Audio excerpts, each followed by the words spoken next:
Shalom, peuple de Dieu, que l'honneur et la gloire soient rendus encore à notre Seigneur Jésus-Christ, qui nous a accordé encore une opportunité exceptionnelle de nous retrouver au travers de cette vidéo dans laquelle nous introduisons ces messages que l'Éternel nous a communiqués de partager avec vous. Ainsi, j'aimerais encore aborder un sujet très important avec tout le corps du Christ, les élus du royaume, les héritiers du salut, le croyant sacrificateur comme moi, j'affectionne beaucoup les appeler. Nous sommes dans un moment très difficile. Nous sommes dans un temps où une pandémie mondiale est en train de frapper presque toute la terre. L'on enregistre 182 nations qui sont en ce moment sous confinement, dans l'interdiction et des mesures drastiques qui limitent le mouvement de l'homme. Ainsi, l'économie des nations, ainsi la société dans son ensemble est en train de tourner actuellement au ralenti. L'on annonce également qu'au moins un tiers de la population mondiale est sous confinement. Nous voyons combien un simple ou un virus qui n'est qu'un particule infiniment petit dont l'on peut l'observer que par les microscopes est en train d'imposer sa loi sur toute la planète la Terre et ça a montré la limite de l'homme. Ainsi Dieu nous a amenés à partager ce message avec le croyant sacrificateur, les élus du royaume, pour que nous puissions avoir la redéfinition sur certaines notions, la rélecture sur certains points, afin de permettre notre foi d'avoir une stabilité malgré la crise. Alléluia. Ainsi, nous allons aujourd'hui partager un sujet que j'ai intitulé « La couverture sacerdotale au temps de la crise ». Je répète encore, le message que nous allons partager ce soir dans cette vidéo s'intitule « La couverture sacerdotale au temps de la crise ». Comme vous pouvez le visionner dans cette image, nous sommes en train de voir un prêtre dans la tente du tabernacle en train de faire son service. C'est une image qui doit toujours revenir à notre esprit parce que lorsque Dieu avait pensé que son peuple qui devait quitter l'esclavage en Égypte, traverser le désert et aller à la terre promise, Dieu avait conçu une habitation par laquelle lui, il voulait s'y retrouver au milieu de son peuple. C'est ainsi que vous allez voir, lorsque Jésus va venir sur la terre, il portera le nom d'Emmanuel, Dieu au milieu de son peuple. Et lorsque Jésus va terminer sa course sur la terre des hommes, au moment où il montait au ciel, il dira, je serai avec vous jusqu'à la fin du temps. Alors, nous voyons Dieu qui parlait à son peuple dans le livre de Exode, chapitre 19, au verset 6, que je veux faire une nation de sacrificateurs à mon honneur. Et Apocalypse, chapitre 1, verset 6, déclare ceci, il a fait de nous un royaume de sacrificateurs. Un royaume de sacrificateurs.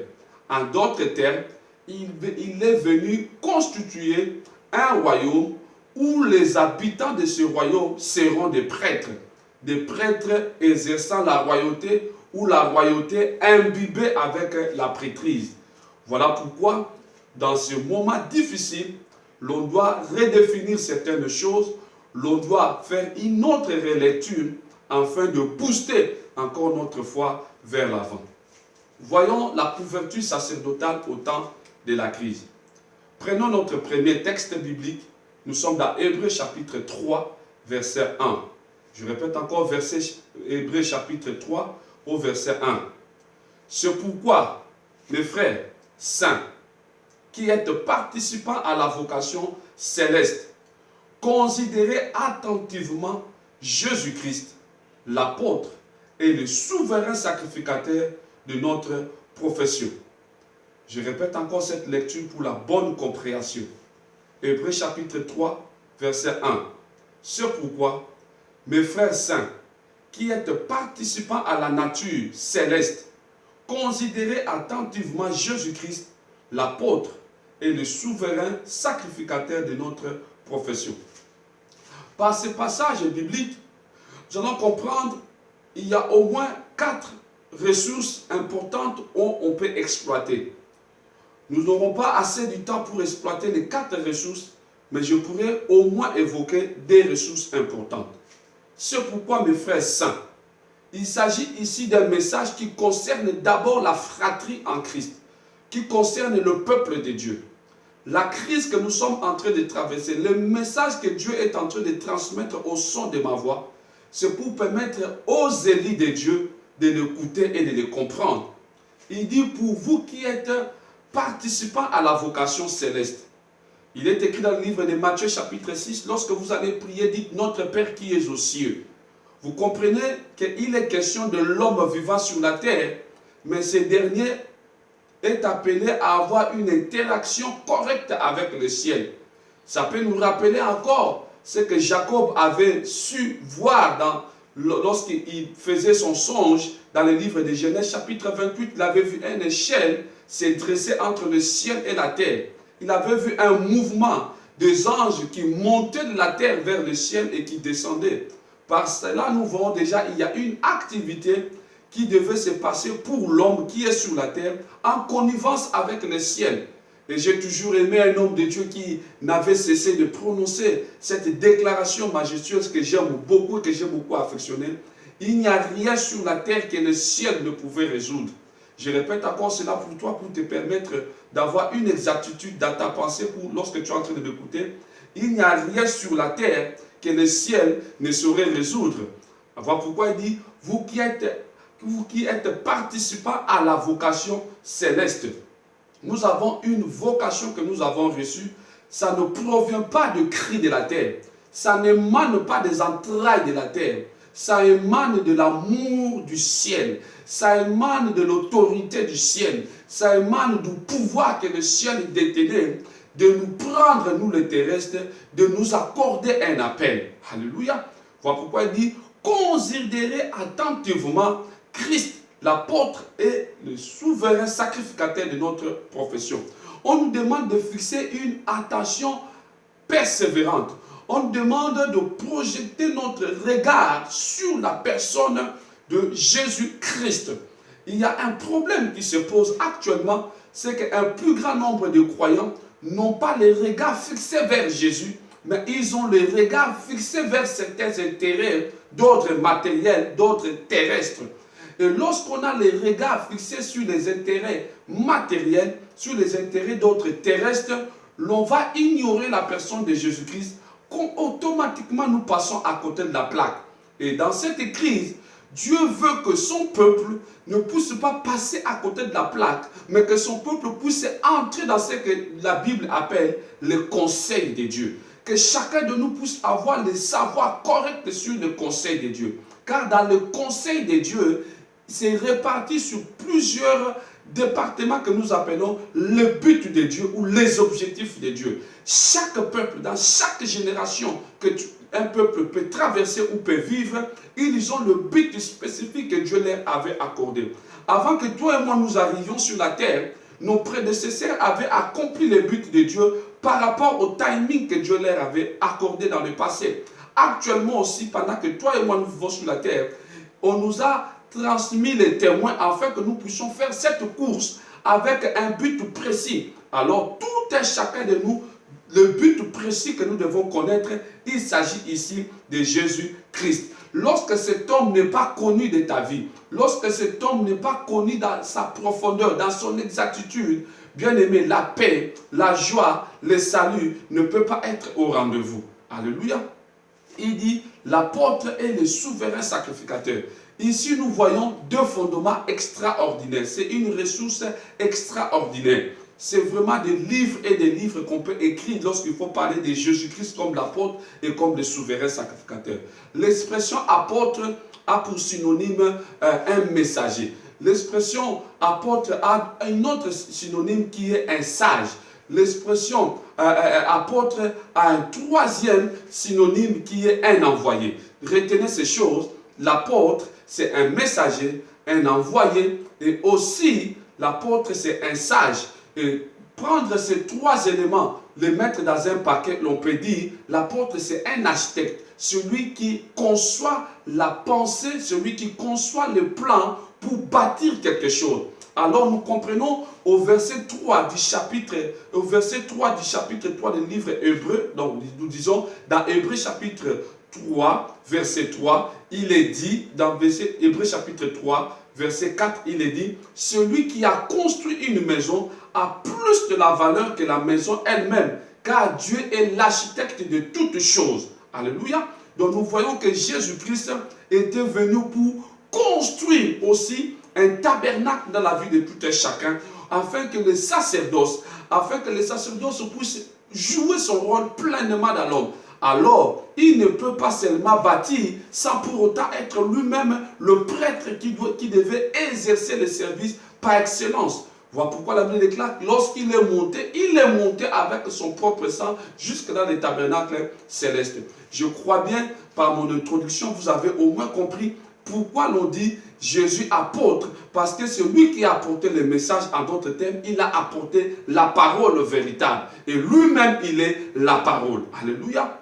Et nous disons, il est le souverain sacrificateur, parce que l'on ne peut jamais devenir sacrificateur si l'on ne fait pas partie de la famille du souverain sacrificateur. Voilà pourquoi on nous dit, c'est lui le souverain sacrificateur de notre profession et c'est lui l'apôtre de notre profession. Il n'y a personne d'autre sur cette terre que nous pouvons suivre, vers qui nous devons fixer notre regard pour prendre le modèle ou pour avoir des orientations précises en dehors de Jésus. Les hommes passent, mais lui demeure pour l'éternité. Voilà pourquoi il va porter le nom d'Emmanuel.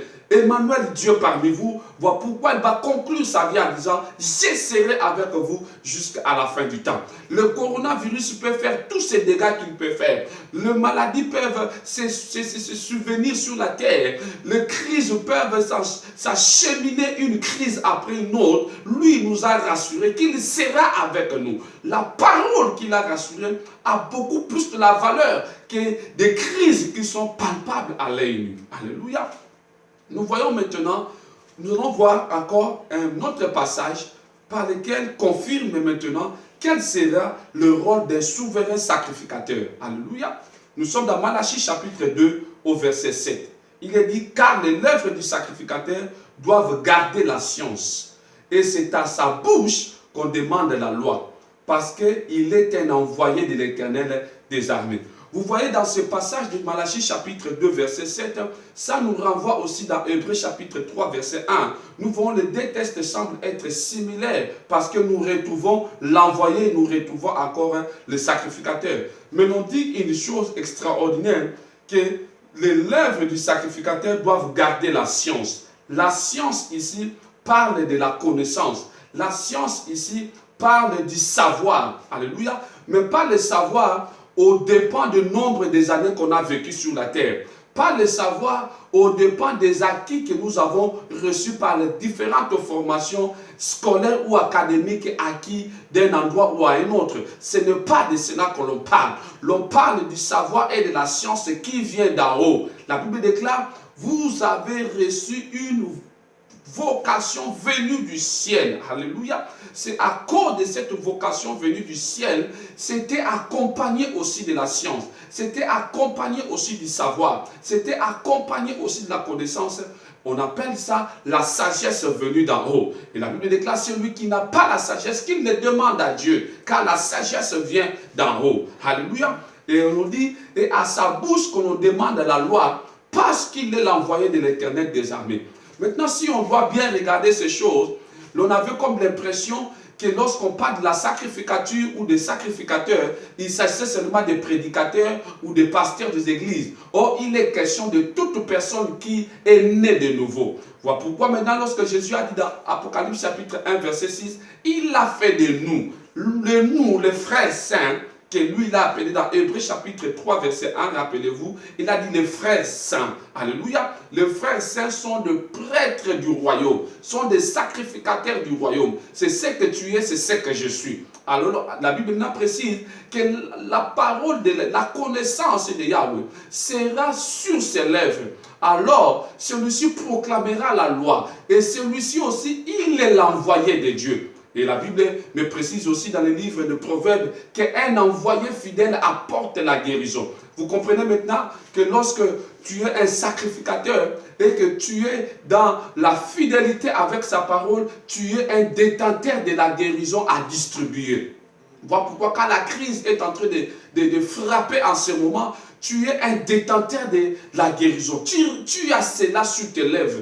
Tu as cela avec toi. Tu dois les libérer pour ta famille. Tu dois te libérer pour ta nation. Tu dois les libérer pour la vie dans laquelle tu es. Tu dois les libérer pour le corps du Christ. Mais malheureusement, les croyants, à un beau moment, ils étaient ignorants. Ils étaient détachés de la connaissance de ces choses. Ils couraient derrière des hommes. Ils couraient derrière certaines personnalités religieuses pour aller leur demander la guérison. Or, Dieu a dit, vous êtes un royaume de sacrificateurs. Lorsque cette connaissance monte avec vous, c'est ainsi que vous pouvez commencer à gérer la crise même dans votre famille. Alléluia. C'est vraiment très très important. Cette science de providence divine nourrit notre foi. Je suis en train de dire que cette science, lorsque tu as cette connaissance, on peut dire ceci, lorsque tu as ce savoir qui vient d'en haut, ça va nourrir ta foi. Nourrir la foi parce que la foi est l'élément capital de notre existence. Rappelez-vous que je vous ai dit, lorsqu'il faut se lever, lorsqu'il faut se réveiller, l'on conjugue les 5 verbes de l'existence de l'homme, qui sont les 5 sens qui dirigent l'homme. Mais pour vivre sur la terre, avec tous les défis, tu dois entrer en contact avec un 6e sens que nous appelons la foi. Alléluia. Mais la foi doit être soutenue. La foi doit avoir un soubassement. Alléluia. Voilà pourquoi les sacrificateurs devaient avoir la science, devaient avoir la connaissance pour nourrir sa foi. Alléluia. Voilà pourquoi nous disons, c'est le soutien, cette science soutient l'espérance. La science soutient notre espérance parce que l'espérance est pour l'avenir. L'espérance est pour le jour à venir. Quel que soit ce qui pourra arriver, tu espères à quelque chose. Voilà pourquoi la Bible nous déclare que notre père Abraham ne se rendant même pas compte que son corps était déjà usé, que sa femme ne pouvait même plus accoucher, mais il a espéré que Dieu allait accomplir sa parole. Alléluia. Ta détermination, c'est parce que tu es en train d'observer ton entourage, d'observer la réalité palpable de la crise. Alors si tu vas au-delà avec la connaissance et la science qui est dans la vie du sacrificateur, tu vas soutenir ton expérience. Et nous disons que cette science que possède les sacrificateurs réchauffe l'amour. Nous devons toujours avoir un amour qui est maintenu dans son état, habituel. On appelle ça le premier amour. Le premier amour doit être maintenu. Alléluia. Quels que soient les résultats que je pourrais avoir, cela ne détermine pas la nature de mon amour avec Dieu. Mon amour avec Dieu est déterminé par ce dont lui, il a fait dans ma vie en premier lieu. Il m'a fait participant de l'appel céleste. Je ne le méritais pas. Vu mes origines naturelles, vu la situation sociale dans laquelle je suis né, vu les actes que je posais dans mon passé, vu la vie que j'ai menée dans mon quotidien. Alors lui, il m'a lancé un appel céleste et j'ai répondu à cet appel. Alors, il doit réchauffer mon amour. Nous appelons cela les triangles fonctionnels de notre voyage sur la terre. Alléluia. Si ces triangles n'existent pas, tu auras du mal à faire ton voyage sur la terre. Tu auras du mal à relever les défis jour après jour. C'est pour cela que nous demandons à l'église corps du Christ de s'élever en s'appropriant de cette déclaration divine, de ce décret qui a été signé depuis le ciel, faisant de nous de prêtres du royaume, faisant de nous un royaume de sacrificateurs. Nous devons l'assumer. Cette science dont nous parlons, cette connaissance dont nous parlons, a Christ pour objet. C'est Christ qui est l'objet de cette science. Donc c'est la base, la pièce maîtresse de cette science, c'est la connaissance de la personne de Christ. Alors, lorsqu'on a la connaissance de la personne de Christ, elle nous libère de nos attaches aux choses de la terre. Les choses de la terre ne nous influencent pas. Écoute-moi très bien avec cette déclaration que je vais faire. Saisis cela. Si tu as un stylo, tu peux l'écrire. Je suis en train de dire ceci. Tout ce dont tu n'as pas reçu par la nouvelle naissance ne peut satisfaire que l'homme. Et ça ne pourra jamais plaire à Dieu. tout ce que tu n'as pas reçu par la nouvelle naissance va toujours plaire à l'homme et non pas à Dieu. Alléluia. Voilà pourquoi nous sommes en train de dire, lorsque cette science Christ devient l'objet de cette science, elle libère à nous la tâche aux choses de la terre. Les choses de la terre, on n'a plus un fervent désir de courir derrière ces choses et nous commençons à aller plus vite. Alléluia. Je suis en train de parler sur la couverture sacerdotale au temps de la crise. Parce que les hommes et les femmes se posent des milliers de questions. Les hommes et les femmes sont en train de s'inquiéter. Mais le croyant sacrificateur ne doit pas avoir l'inquiétude comme celle de dehors. Il doit suivre les prescriptions de la parole. Le sacerdoce, qui est un terme hébreu qui veut dire Keuna, est conçu par Dieu. C'est Dieu qui avait conçu les sacerdoces. Voilà pourquoi il a dit Jésus-Christ est le souverain sacrificateur de notre profession. C'est Dieu qui a conçu. Il a conçu cela avec un but. Pour qu'au moment de la crise, que les sacerdoces puissent nous servir d'un secours précieux. Un secours précieux à travers tout ce qui peut se rencontrer sur notre voyage. Je vous ai parlé du triangle qui accompagne notre voyage, mais nous devons avoir le soubassement qui est le sacerdotal, qui permet à ce que nous puissions marcher sur cette terre. C'est un secours extraordinaire. Les secourismes divins qui s'articulent sur les piliers qui sont... Parce que lorsque nous parlons du sacerdoce maintenant, j'aimerais juste t'amener à comprendre que le sacerdoce devient un secours pour nous. Parce que dans le sacerdoce lui-même, il y a ce que nous appelons la parole vivante. Alléluia. Je suis en train de dire de la parole vivante. Je ne suis pas en train de parler du témoignage des hommes. Vous savez, au nombre d'années que j'ai vécu sur la terre, j'ai écouté des gens qui racontent des histoires extraordinaires. Les gens qui parlent des témoignages, lorsque tu écoutes, tu es époustouflé. Ça dépasse l'imagination, mais ça ne peut jamais sauver l'homme. J'ai vu des gens traverser des souffrances extraordinaires et ils sont sortis de cette souffrance, ils sont devenus des personnalités influentes. Malgré leurs témoignages, cela ne peut jamais sauver l'homme. Mais ici, nous parlons d'une substance extraordinaire qui est dans le sacerdoce. On appelle cela la parole vivante. La parole, mais pas seulement parole, mais elle est aussi vivante. Ce n'est pas une parole qu'on t'avait donnée hier qui a pourri. Ce n'est pas une parole qu'on t'a promis dans l'avenir. Peut-être que ça n'arrivera pas. Mais c'est une parole qui est vivante, dont la personne qui a prononcé est prête à sécuriser l'accomplissement de cette parole. Nous disons, il y a une autre substance qui consiste aussi à être un secours divin pour un croyant sacrificateur pendant qu'il fait son voyage. C'est la sacrificature de Christ lui-même. Pourquoi Jésus-Christ est le souverain sacrificateur de notre profession? Parce que sur cette terre où nous marchons, nous avons des faiblesses. Celui qui vient compatir à notre faiblesse, il vient nous soutenir pendant que nos pieds peuvent chanceler, pendant que nos genoux peuvent s'affaiblir, pendant que nos mains deviennent languissantes, pendant que nos visages sont couverts de larmes, pendant que nos cœurs palpitent à tout temps, chaque seconde, lorsque nous écoutons ce que les médias sont en train d'annoncer, le nombre de morts qui sont en train de se multiplier jour après jour. Bien aimé, c'est à ce moment-là, le Christ joue ce rôle-là de nous soutenir, de nous porter. Voilà pourquoi le souverain sacrificateur devait avoir sur ses deux épaules les 12 noms des fils d'Israël. Lui aussi, il nous porte sur ses épaules. Mais il n'en avait pas seulement sur l'épaule, il en avait aussi sur sa poitrine, mais représenté par des pierres qui représentaient quelque chose qui est gravé dans son cœur. Je suis en train de dire à un prêtre maintenant, je suis en train de dire, m'adresser à un sacrificateur, que ton nom est gravé dans le cœur de Jésus. Ton nom est gravé dans le cœur de Jésus. Je suis en train de dire à quelqu'un, Jésus porte la responsabilité de te secourir, quel que soit le flot qui peut frapper. Alléluia.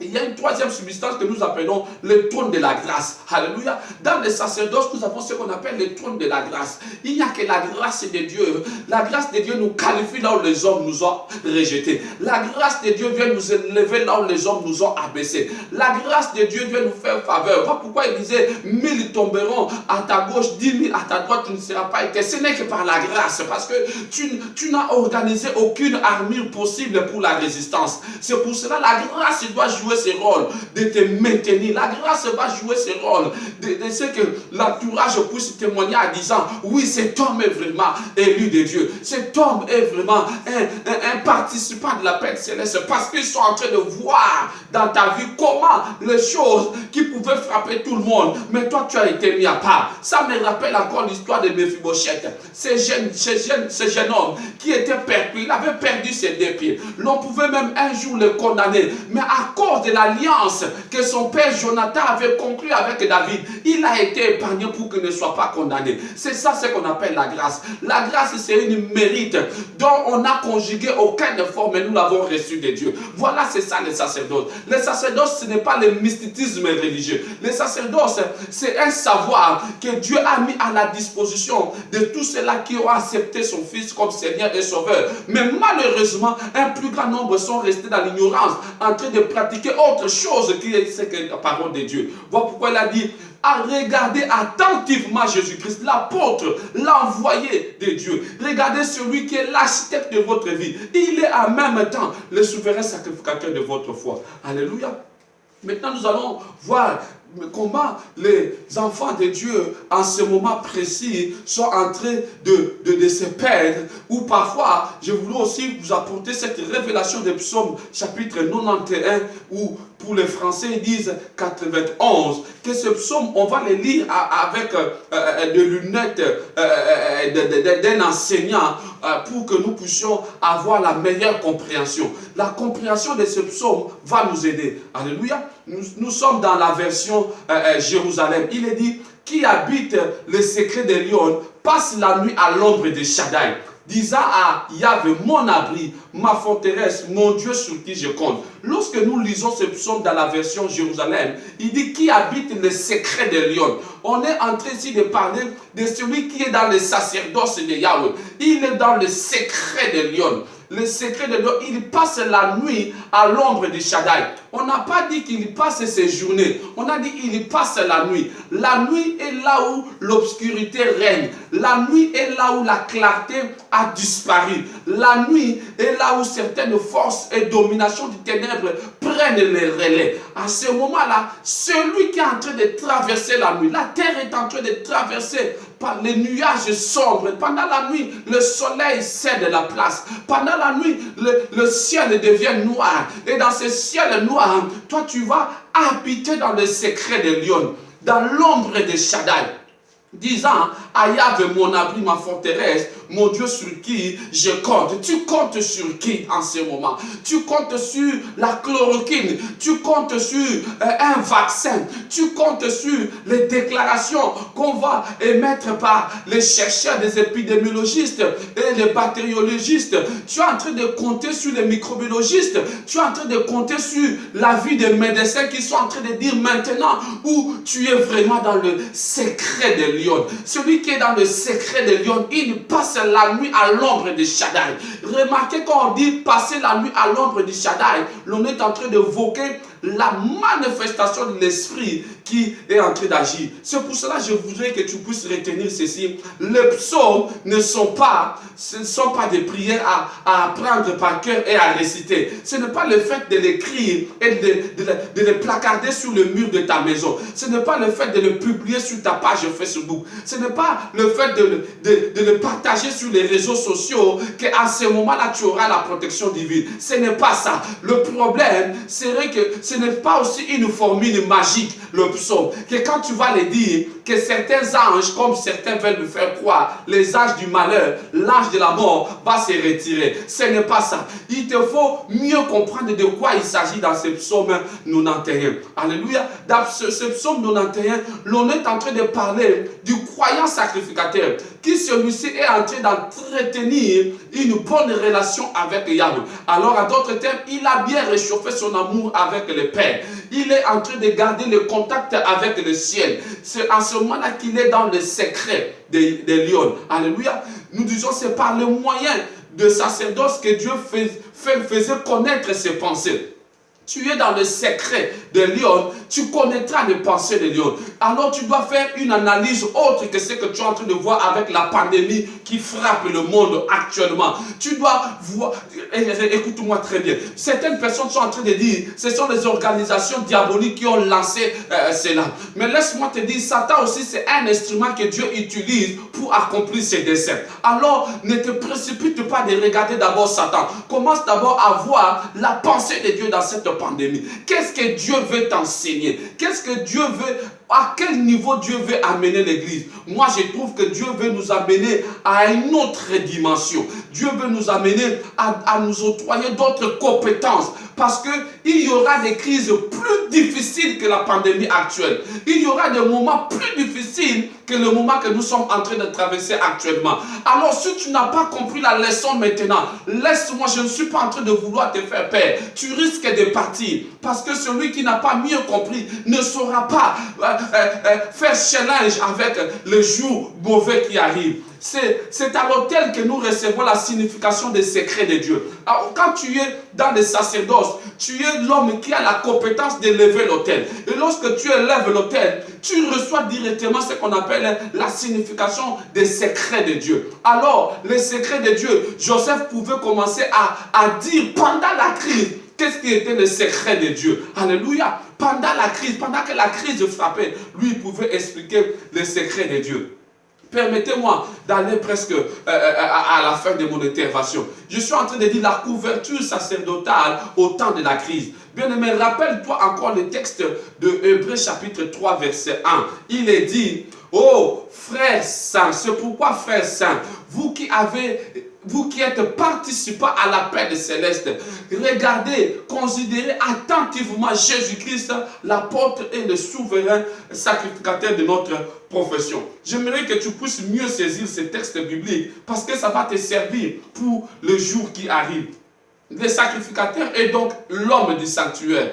L'homme du sanctuaire parce que dans Psaume 91, il dit, il vit, il habite dans le secret de Lion. Il se tient devant Dieu pour servir aux dépens de sa filiation céleste. Il sert Dieu aux dépens de sa filiation céleste. Tu dois servir Dieu dans la filiation céleste. Non pas parce que tu sais parler. Non pas parce que tu as la facilité de donner. Tu en as assez de bien pour donner dans une église. Pour donner à un homme que tu deviens serviteur. Non. L'on parle ici d'un sacrificateur. Il doit d'abord avoir une filiation céleste. Cette filiation céleste nous donne un père et un frère. La Bible déclare le livre de Hébreux au chapitre 2 verset 14. Il est dit, celui qui sanctifie et ceux qui sont sanctifiés sont tous issus d'un seul. C'est pourquoi il n'a pas honte de les appeler frères. Vous imaginez le terme frère, c'est un mot très puissant dans la Bible. Le mot la frère, c'est un mot très puissant dans la Bible. En grec, c'est adelphos. Veut dire, c'est là qui ont les liens dans la même matrice. Alors, la matrice qui nous a accouchés, c'est la matrice de la parole. Alors, nous avons un lien. Les liens là ne peuvent jamais se rompre. Les liens là, la Bible déclare, nous avons un lien avec le Christ. Personne n'a le pouvoir sur cette terre de briser ces liens. Personne, jamais. Voilà pourquoi il a même signifié cela en disant, même le jour où la nuit ne pourra jamais interrompre cette alliance, ne pourra jamais. Alors, lorsque tu comprends les choses de cette manière, nous disons une affirmation absolue que nous sommes participants à la nature divine. Je suis en train de dire à une femme, je suis en train de dire à un homme, à un père de famille, voici le temps où Dieu veut que tu élèves ta famille comme étant un sanctuaire. Voici le moment où Dieu veut que tu puisses faire de tes enfants des croyants sacrificateurs. Voici le temps où Dieu est en train de dire à une femme, tu dois faire de ton mari un croyant sacrificateur. Tu dois faire de ta femme un croyant sacrificateur. Tu dois l'amener à avoir cette filiation avec le Père et avec notre frère. Alléluia. Et il faudrait que ces choses soient bien comprises. Alors je dis, pourquoi la nature divine?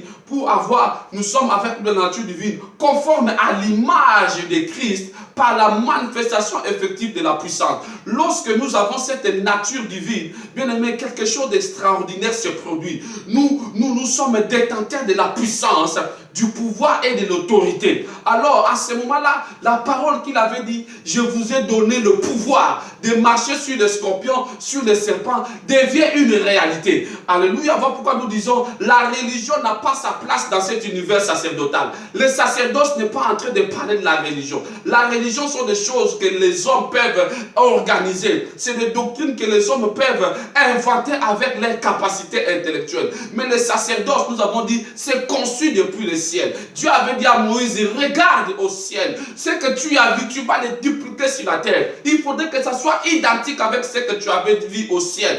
Voilà pourquoi quand il a fini de bâtir le tabernacle sur la terre, le feu de Yahweh était descendu. On appelle ça le Shekinah. C'est le feu là qui était descendu dont nous avons besoin maintenant.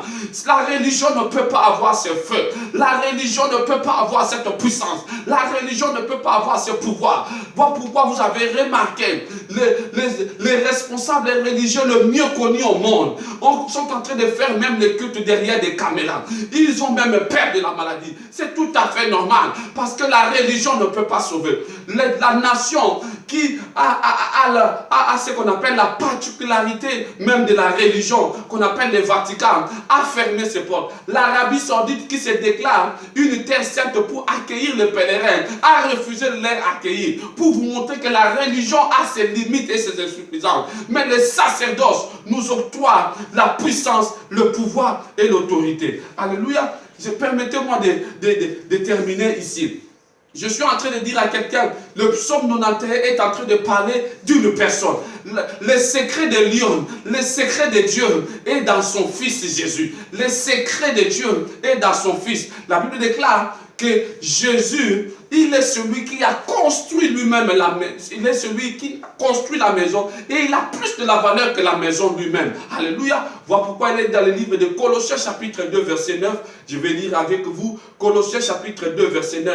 Car toute la plénitude de la divinité habite en lui corporellement. Car toute la plénitude de la divinité habite en lui corporellement. Je ne sais pas pourquoi tu es en train de penser que l'autorité, le pouvoir, la domination, la puissance de Dieu est dans un bâtiment. Ce n'est pas là-bas qu'on va trouver la puissance. Ce n'est pas dans une religion qu'on va trouver la puissance. Ce n'est pas dans un verset que tu as publié sur Facebook qui va déterminer ta puissance. Mais la puissance est dans la personne de Jésus. Pourquoi? Parce qu'en lui habite toute la plénitude de la divinité. Dieu dans son ensemble, Dieu dans son entièreté. Je vais te choquer en te disant, Elion qui a créé toutes choses qu'on appelle Elohim, El Shaddai, celui Jéhovah Shammah, celui Jéhovah Jireh, celui Jéhovah Sabaoth.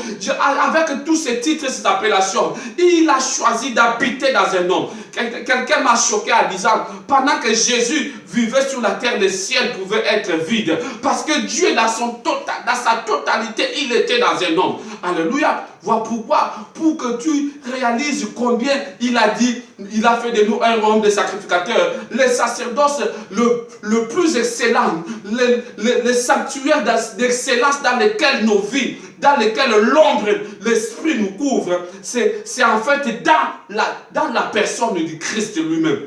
Voilà pourquoi nous disons, Christ est l'abri de l'homme nouveau. Christ est l'abri de l'homme nouveau. Alors, un homme qui est nouveau, c'est celui-là qui est participant de la paix céleste. Celui-là à qui Dieu a doté sa nature. Alléluia. Celui dont Dieu est devenu le Père et Jésus est devenu son frère. Cette personne-là, le Christ est son abri. Alors, lorsque le Christ est ton abri, à la limite, même si le corona va t'emporter, s'il n'y aura pas une inquiétude. Mais le problème serait de savoir les secrets de Dieu. Pourquoi tu existes sur la terre? Quel est le plan? Quel est le détail de but que Dieu a donné pour ton existence sur la terre? Alors, si tu peux lever tes deux mains avec moi, nous allons faire cette prière ensemble. Pour que tu sois véritablement ce sacrificateur qui sait se mettre dans la maison de l'Éternel en élevant ses mains. Alléluia. La Bible déclare Job, pendant que ses enfants partaient fêter le week-end, lorsqu'il revenait, il bâtissait un autel. Il offrait des offrandes à l'Éternel pour confesser les péchés de ses enfants. L'histoire des sacerdoces concerne des responsables de famille. L'histoire des sacerdoces concerne des mères de famille. L'histoire des sacerdoces concerne des enfants dans une famille. Lève tes deux mains avec moi, nous allons prier. Oh Dieu véritable. Voici, je viens remettre entre tes deux saintes mains. Oh Seigneur, mon frère et ma soeur qui a suivi cette vidéo. Seigneur, ouvre les cieux, Père, pour que ton esprit descende dans leur vie. Ouvre les cieux maintenant, afin que ton amour, Seigneur, oh, puisse être réchauffé dans leur existence. Ouvre les cieux pour que ta puissance, ton autorité et ton pouvoir puissent devenir une réalité dans leur existence. Au travers de leur bouche, Seigneur, comme des envoyés, qui nous prophétisent la vie et que la vie apparaisse, qui nous prophétisent la guérison et que la guérison apparaisse, qui nous prophétisent la libération et que la libération puisse avoir lieu, que les chaînes se brisent lorsqu'ils parlent, oh, que l'esclavagisme cesse lorsqu'ils parlent, que le malheur, que les ténèbres s'éloignent lorsqu'ils apparaissent sur la scène, parce qu'ils sont en train de porter la lumière, le chandelier qui brillait dans le sacerdoce, dans le sanctuaire du désert, et ils apportent dans leur cœur parce que c'est Jésus qui est la véritable lumière. Ainsi ton nom soit élevé, ainsi ton nom soit glorifié, ainsi nous te bénissons pour des siècles et des siècles. Bien-aimé, laisse que l'Éternel puisse te bénir. Laisse que tu puisses être celui-là sur qui Dieu compte pour relever les défis dans les jours à venir. Que le nom de El Shaddai, mon Dieu, soit élevé et que Dieu vous bénisse abondamment. Merci.